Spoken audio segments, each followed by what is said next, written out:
So again, let's try to understand this, all these things together. So they died, he lives. What's really going on with Lag Bomer? It's a strange thing why we mourn for so long, and it's a strange thing why we celebrate for so long and so strong. So we have to go back very quickly. We don't have that much time, but we'll go back very quickly to that period of time. If we understand the historical context of that period of time, everything becomes clear. In the year 70 Common Era is when the Beis HaMikdash was destroyed. Who destroyed the Beis HaMikdash? Titus, right? Titus destroyed the Beis HaMikdash. Vespasian was his father. That was the year of the four emperors. Vespasian became the emperor of Rome. He needed a great military victory. He sent his son, and his son destroyed the Beis HaMikdash. According to the writings of the Romans, the intention of the Romans was never to destroy the second Beis HaMikdash. It was a mistake. It was a flare that lit up in the Kodesh HaKadoshim, and that's how everything caught fire and it burnt down. But that was never the intention of the Romans. In fact, I just want to tell you this something historically, that the Maharal says that it could be true that the intentions of the Romans were not to destroy the second temple, the second Beis HaMikdash, but me'atoiv yatsa toiv, from good comes good, and from negative comes negative. The fact that it was destroyed was intentional. Why am I telling you this?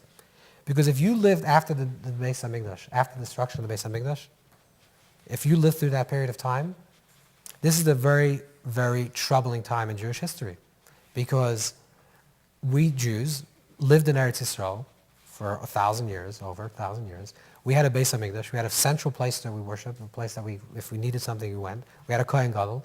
It was very clear that we were a localized people. There was a place that we served Hashem, and the practices were very simple. It was laid out. We bring offerings, and this is what we do.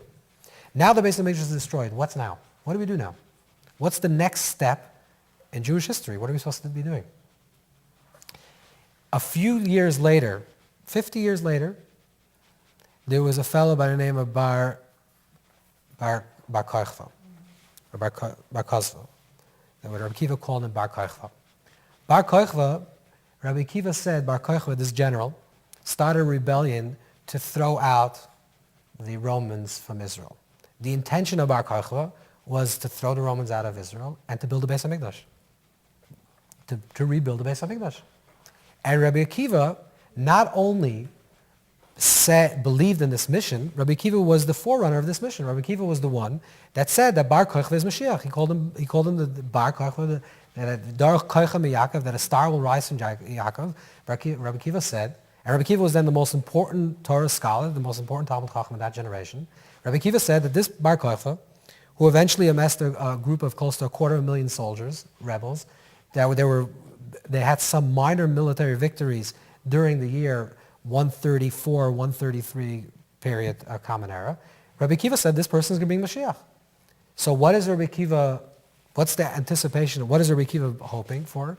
Rabbi Akiva was hoping that he throws the Romans out, they build the Beis HaMikdash, but not just the Beis HaMikdash, the temple, just like the second Beis HaMikdash, but to actually usher in the time of Mashiach. Right? World peace and the King of Israel. And Rabbi Akiva, this is the way Rabbi Akiva's thinking. So he has 24,000 Talmidim. We can imagine. It's interesting that Rabbi Shrei Goyen, one of the Goyenim, write that the Gemara is very cryptic about how the Talmidim of Rabbi Akiva died. It says they died. We know why they died. They died because they didn't have derech eretz, right? They didn't know Gukav and Zelazet, didn't have respect for each other. But how they died, so it says Misasa Ba'askara, maybe they choked, it could be hunger, and Rav Shua Goyen actually says it was probably religious persecution. Now, whether the Talmidei Rabbi Akiva were actually physically soldiers of Bar Kochva, or, which incidentally Bar Kochva also dies from the same mysterious death, he also dies by Askara, and whether they were physically soldiers or they were the spiritual soldiers. Rabbi Akiva is creating, in his idea, Rabbi Akiva is creating a Mashiach time, a Mashiach reality. He's training his Talmidim, probably teaching them karbanos, teaching them how to sacrifice, how to bring karbanos, right? They're going to be the new generation of Mashiach. So, when the Talmidei of Rabbi Akiva pass away, it's not just that they died. Sadly, there's a lot of historical stories. Judaism as we knew it passed away. And not only that, the dream that Mashiach was imminent died.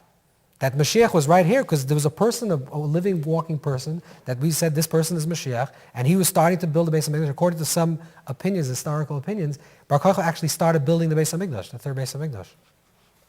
So this was a very high time. And then Rabbi Akiva's students died, and then Rabbi Akiva is killed himself, right, in the year 135 Common Era. It's the end of a period. So the reason why we mourn the death of the students of Rabbi Akiva is not just we're mourning the death of particular people that passed away, it's the death of Yiddishkeit, of Judaism, the way it existed in the times of the Beis HaMikdash. Why do we contrast that and celebrate Lag Bomer? Because Rashbi gave us a path and a way to conquer and to overcome exile.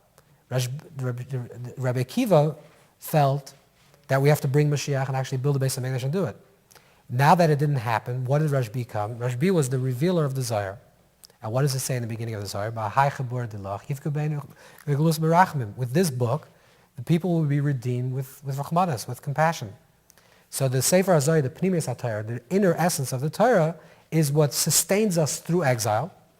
Because if outwardly we can't do the certain practices, because we can bring karbanis now, we can bring offerings, but inwardly we can bring offerings. We can bring ourselves closer to Hashem. That's an inward teaching of the Torah. The inward teachings of the Torah allow us to survive in exile, and the inward pnimis HaTorah, the inward teachings of the Torah, allow us to get out of exile eventually. And that's why we're celebrating the passing of Rashbi. The passing of Rashbi is that era of Rabbi Akiva and his students ended, but Rashbi, the gift that Rashbi gave to us, or Rishim Bar Yochai gave to us, is the Pnimis HaTorah, is the internal aspect of the Torah. And that's why we say that on Lag BaOmer is just like there's a revealing of the Torah on Shavuos, on the Nigla, on the revealed aspects of the Torah. There's Matan Torah of Nigla, of the revealed. The same thing on Lag BaOmer, we celebrate the revealing of Pnimis HaTorah. There's a Matan Torah of Pnimis HaTorah.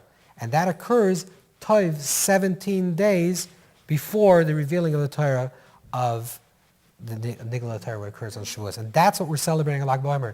And that's why Lag BaOmer, there's a lot of ideas that we can connect with this. Lag BaOmer, the word Lag BaOmer has the same numeric value of the word Maisha, 345. Lag BaOmer, according to the Arizal, Reb Shimon Bar Yochai is a Gilgal of Moshe Rabbeinu. Lag BaOmer, the day of Lag BaOmer always falls on the fourth day of Sukkot, which is the Ushpiz of Moshe, which is the guest of Moshe Rabbeinu. There's a lot of correlations of that idea because we're saying that in Lag BaOmer, Moshe Rabbeinu revealed the Nigla of Torah, the revealed aspect of Torah. Rabbi Shimon was the one that was given the gift to reveal the inner essence of the Torah. And the inner essence of the Torah is what allows us to survive in exile and eventually overcome our exile. And that's the deeper reason why we celebrate, and that's why it's the greatest celebration of Lag BaOmer.